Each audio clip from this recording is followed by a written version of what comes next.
وحشي حبيبي، انا احترمتك زياده عن اللزوم وقلت عيب انشر نتائج عليك ولانك كنت صاحبي 3 سنين، لكن ما تستحق الاحترام، وهذا الاقصاء بطلعك اقصاء، وهذا الدو انا وشريكي لعبنا دو، انت قاعد التي ام وقاعد الكلان الفرع الثاني تبعك امير، مطلعينكم اقصاء، وهذا النتيجه اللي هو شريكي متعادل معك روم 7-7. تعرف مشان تعرف مستواك ها؟ طيب فلا تهايط على عمك كيدو لانك تشربك حليب نيدو يا بوت يا منو. كيدو لا تغلط على وحشي، لانك انت والمتابعين عارفين مكانة وحشي فين يا حبيبي.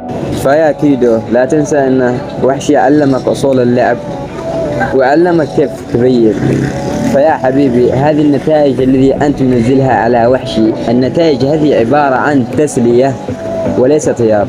تأتي إلى المضغوطين، وحشي أقوى لاعب بطولات يمني بدون اعتراض.